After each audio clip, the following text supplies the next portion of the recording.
with your team, make sure that they let them know that we want to fight, and then they send an offer or we send an offer, and then we figure it out.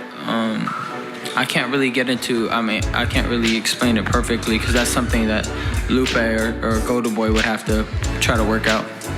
I mean, I know that I have more speed than him. I know that I'm taller. Oscar De La Hoya has been confirming that the Gervonta Davis-Ryan Garcia fight is close. And that's the fight boxing fans are hoping to have next, especially when we're not getting the Spence and Crawford fight, and who knows if we'll ever get that. It has been confirmed that Gervonta Tank Davis will be fighting on January 7th. And that fight will take place in D.C., which means more than likely we're not getting the Ryan Garcia fight in January.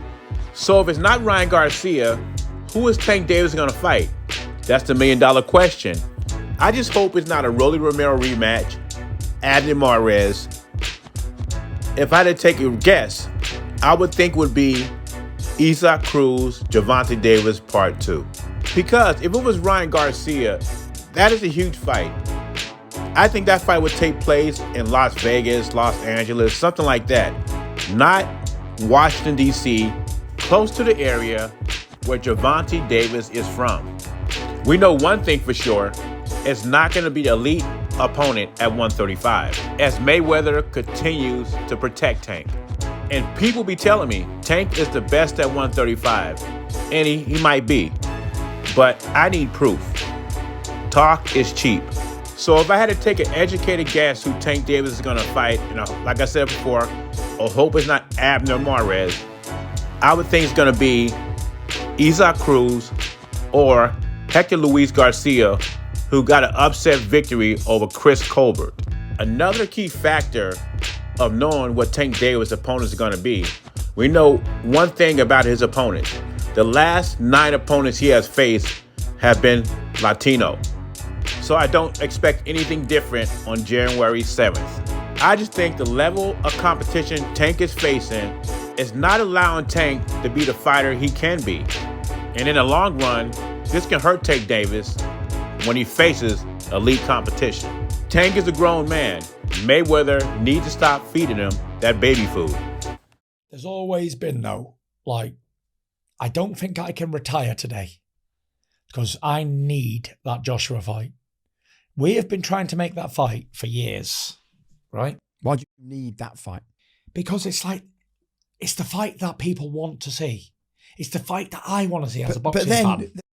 Before, for the last 4 or 5 years, there's been this 3-headed monster, me, Wilder, Joshua.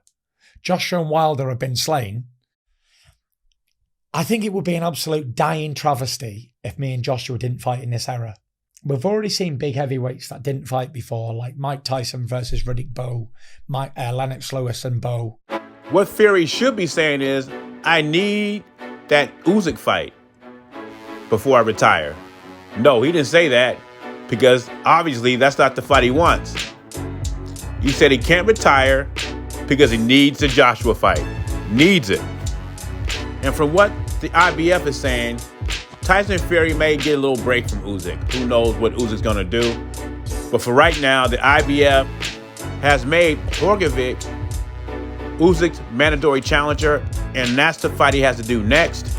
I tell you what, the heavyweight division is very interesting. It's like a soap opera, because if Usyk decides to vacate the IBF belt, Horgovic and Joshua will fight for it, and whoever wins that fight becomes the IBF champion.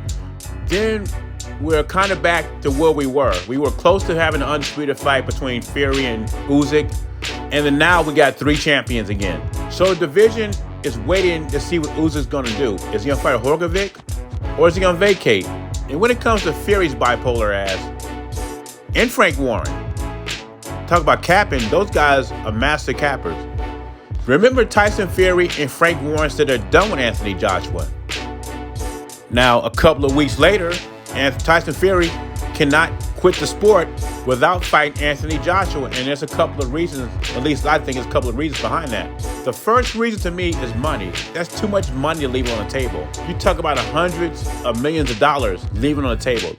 The fights will be huge. Another reason is he's always been jealous of Anthony Joshua and want to show the Brits I'm better than him. He can retire without fighting Usyk. He's cool with that. But he can't retire without fighting Anthony Joshua. He doesn't want to leave the money on the table.